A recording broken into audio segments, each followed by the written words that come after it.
Hi everybody, my name is Brady and I am a history boy. I do history. It is basically my prime objective in life. I focus on the early American Republic, but by extension that means I have to know the American Revolution, and I do videos on Hamilton. That's also a thing that I do. And I've pretty much run out of ways to do songs that nobody asked for.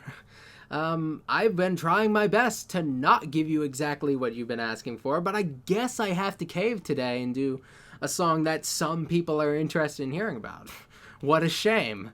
Today we're going to be doing Helpless, which of course is like one of the Eliza songs, which I'm excited about. I just recently finished this book on Audible. It's one of the first biographies, if not the first, on Eliza Hamilton. I guess previously nobody ever really tried to do that until recently. We've had a little bit more interest in her because of the musical. And it was good. It was good. I have little nuances when we get around the time of the Reynolds affair that I'm not sure about, but it does give a unique perspective on it that we don't typically get. Normally we get the Hamilton perspective.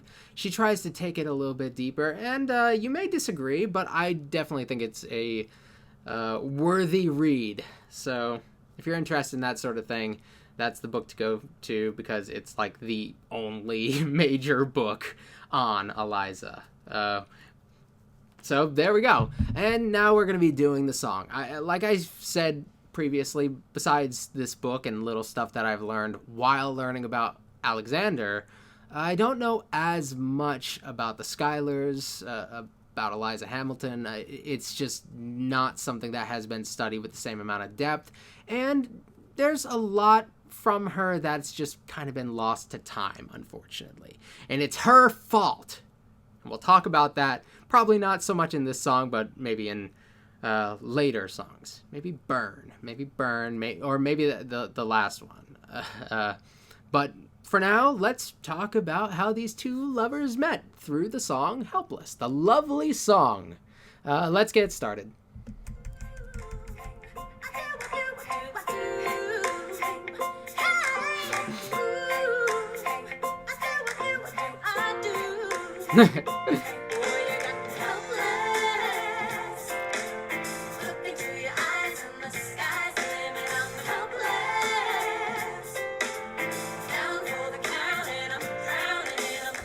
So at the time Hamilton is courting her, obviously this stuff happens a little bit fast. So she is smitten with him, but she only has a little bit of exposure to who he really is. There are definitely going to be limitations with that. Is somebody right to be totally obsessed with Hamilton? He was apparently a very handsome guy. He was an exceptionally good-looking gentleman. So she caught a good one from that perspective. So it's not at all surprising that she's super excited during this time. I have never been the type to try and grab the spotlight. We were at a revel with some rebels on a hot night. Laughing at my sister as she's dazzling the room. And you walked in and my heart went boom. Trying to get... So this song kind of plays, and this is kind of the result of time restrictions, and you got to get all of this in. It plays it up like this is the first meeting between these two, and it's not. Hamilton at this point is working for Washington, and he's of course going to be visiting General Schuyler, her father. He's going to run into her. So by the time this happens, at this day, I'd imagine Alexander is set on pursuing her. That it's one of those things. He's probably a little bit more enthusiastic to pursue her and has probably had a little bit of time for this sort of thing. And it's a good political decision. You can talk about the romantic implications of it, whatever. But politically, it's very good for him, of course, to be part of such a prestigious family. Your eyes on the side of the ballroom. Everybody's dancing in the band's top volume. Right to the rhythm as we wine and dine. Grab my sister and whisper, yo, this one's mine. My sister made her way across the room to you. And I got nervous thinking what she gonna do. She grabs you So this song is playing up Angelica's role, and in real life, she doesn't have this same role, but it does serve to get into their relationship. They were oddly close, and we can talk about the implications of that probably when we talk about Satisfied. But as far as the initial get-together between the two, Angelica is more of a plot device for the musical rather than an accurate representation of the historical Angelica in this case. At this point, she's already married. I think she already has a kid. I'm not completely sure about that part. But I believe she had a kid, like, not that long after she got married. She might have actually been pregnant by the time she got married. So that's there. So she's off the market, per se.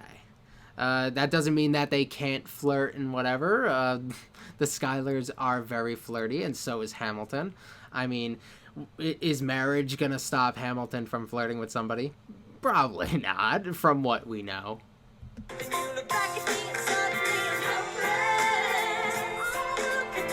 Oh, it's such a good song.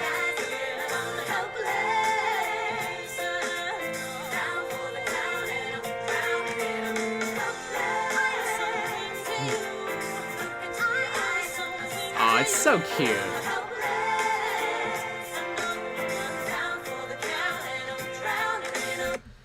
So, a good thing to talk about, I guess, would be their later relationship. As you could probably tell, Eliza was a very submissive wife. She would go along with what he wanted, and while they would have disagreements and whatever, she was incredibly loyal.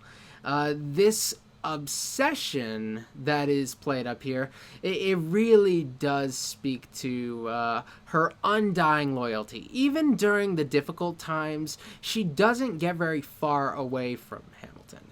I say Hamilton. They both become Hamilton, so that would be actually kind of confusing after a while. So I'll say Alexander in songs where Eliza's involved. So she doesn't, even when things are difficult, she doesn't really separate herself from Alexander. She, in a lot of cases, when things are at their worst, she doubles down in his direction. So that's kind of the kind of wife she is to him. Where are you taking me? I'm about to change your life. Then by all means, lead the way. Elizabeth Schuyler, it's a pleasure to meet you. Schuyler, My sister. Thank you for all your service. if it takes fighting a war for us to meet, it will have been worth it. I'll leave you to it. Ooh, charming boy, ain't he? I've heard this, but I don't know how true it is. I heard that that Peggy might have been the go-between here.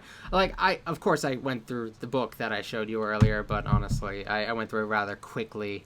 And it's an audiobook, so I kind of had it playing on in the background in a lot of cases. But I heard that Peggy might have been the go-between between the two, and I don't know if that's even covered in the book or if other places have. I don't know. But Angelica does not seem to have been. 1 week later, I'm writing a letter nightly. Now my life gets better every letter that you write me. Laughing at my sister 'cause she wants to form a harem. I'm just saying, if you really love me, you would share 'em. Ha! There's actually a decent amount to break down there. Her writing a letter nightly. This goes to their back and forths with writing. I mean, it's very literal there. But if you talk about Eliza's writing, you have to point out the fact that she hated writing. Alexander would badger her. It's weird. They have this relationship where she just wants to be around him, but he's always off doing other things. But while he's off doing other things and denying her what she wants, he's also badgering her constantly to write him more. So it's a little bit complicated there. And she doesn't like her own writing. She's not very well written. Not like Angelica, who is seemingly very well written.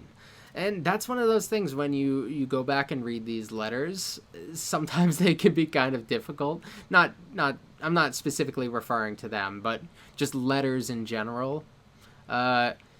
it's very easy to think abstractly that it's an easy thing to do. You often have to like decipher what these people are trying to say because they're just not all very good writers. And one could argue that the reason why a lot of Eliza's letters were destroyed, among other reasons, is because she wasn't very proud of her writing. She didn't want that dedicated to history. I mean, she didn't want to be seen in that light. And that's understandable. Of course, there are other theories for why, but generally, she didn't like writing. And then there's the thing with Angelica, if you really love me, you would share them. That is based on an actual thing that she said. She playfully said, like, oh, if you could lend him to me, or something like that. It might have been one of those jokes where it's, like, partly true. I mean, she clearly had affection for him, and if neither of them were with somebody else, they probably would have been together. Does that mean there was anything physical or a long-running affair between the two? I mean, if you read the Democratic-Republican rumor mill, yes, but no, I don't think so. It just didn't seem practical to keep that sort of a relationship going between the two of them. Just given what I know about the time they spent together, the opportunity really would have been difficult to find, especially when Angelica goes overseas. 2 weeks later in the living room stressing, my father stone-faced while you're asking for his blessing. I'm dying inside as you whine and dine, and I'm trying not to cry, cause there's nothing that your mind can't do. I am loving this here because Philip Schuyler, in this case, has a whole lot of reason to be skeptical. Of course, Alexander doesn't have a lot of money, and it seems that he was up front with his situation to Philip Schuyler. But him being so upfront about it is definitely going to help him. That's something that was explored in this book here that I thought was actually rather interesting, because it talks about Angelica's husband and the bad experience that Philip Schuyler had with him. Of course, Angelica elopes. She leaves without her father's permission, goes and gets married, and this is going to prove not to be an abnormal thing for the Schuyler girls. So that happens, and it turns out John Church, who, actually I have to take a step back here. The guy introduced himself as John Carter, but he was actually a guy named John Church, and he changed his name and came to America to flee his debts. He would eventually regain his money, go back, repay his debts or whatever, but he was a sketchy dude, so Philip Schuyler has good reason to be skeptical of any guy trying to pursue one of his daughters. However, Hamilton's upfrontedness might have helped him. Plus, you know, he's in with the guy who knows best. He's in with George Washington. So George Washington, he seems to be a good judge of character. I'd imagine that means a lot to somebody like Philip Schuyler, who himself, although he has some financial issues, he doesn't need to necessarily bank on his sons-in-law being super rich, because he does live a relatively comfortable lifestyle. Father makes his way across the room to you. I panic for a second, thinking we're through, but then he shakes your hand and says, "Be true." If you turn back to me, smiling,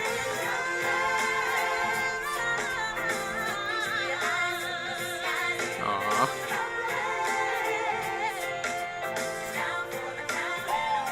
Woo! I never noticed that part.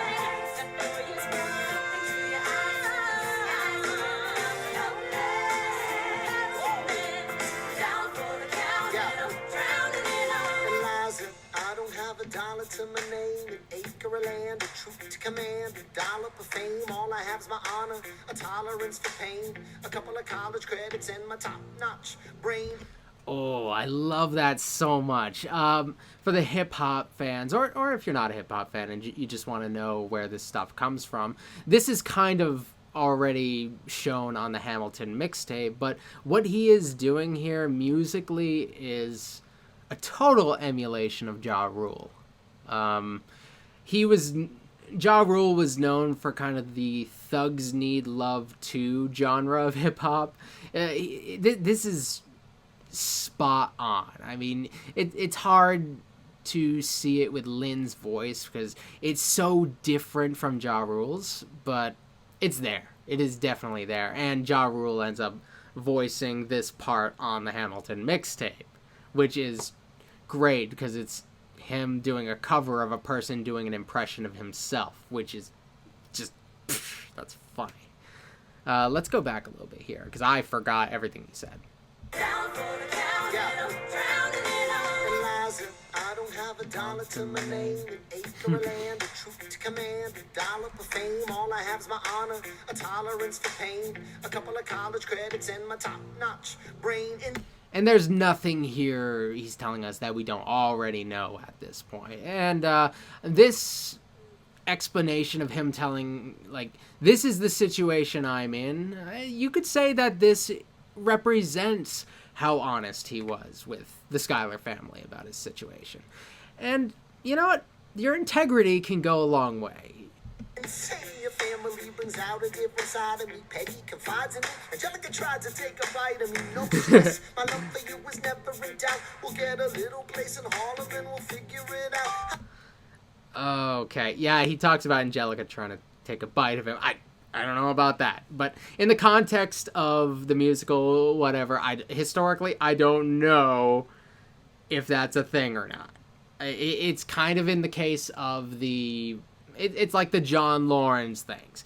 If there is something, they kept it a decent enough secret. While there are little things you can read into their letters, if there is a missing link, it was probably burnt or just never committed to paper or something of that sort. So it's one of those things you can speculate or whatever, but we don't know. We don't know. And it just doesn't seem like they could have maintained something like that. I don't know. It just doesn't seem practical. I've been living without a family since I was a child. My father left, my mother died. I grew up on the wild, but I'll never forget my mother's face. That was real. As long as I'm alive, I swear to God you'll never feel so. Eliza, I never felt so. It's really good.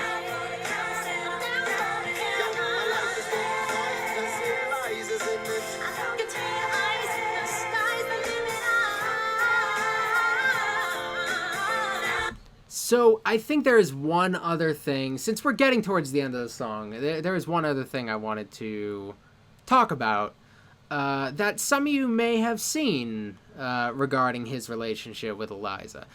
I think they had a decently affectionate relationship. I think they did genuinely care for one another. However, you might find a quote from Hamilton where he's like, "She's not a beauty."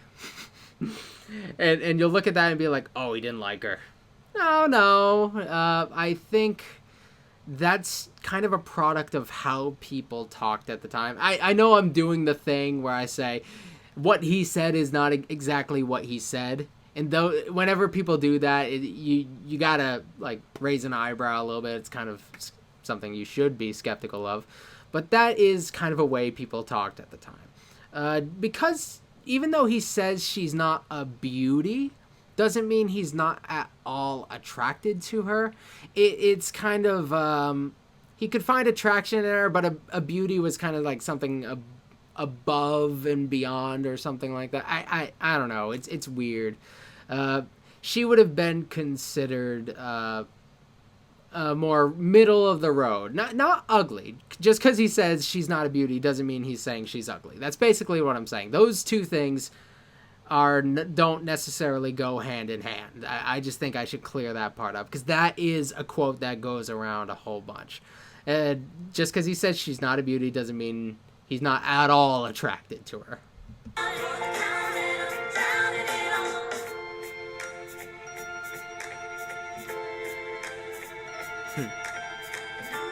You can be a new man. New York, you can be a new man. In New York, you can be a new man.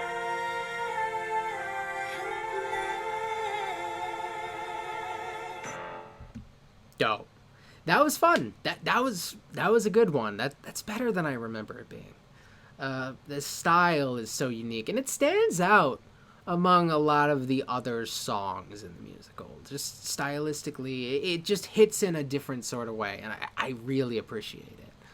Yeah, that was good. It was good. Of course, we're gonna have to do Satisfied very soon. We will get there. I assure you. That one has much more to break down because we'll have to talk more specifically about Angelica. And I've talked about some of the stuff that we'd have to cover in that one in this one. So forgive me if I end up repeating myself or whatever when that time comes, but we gotta do what we gotta do.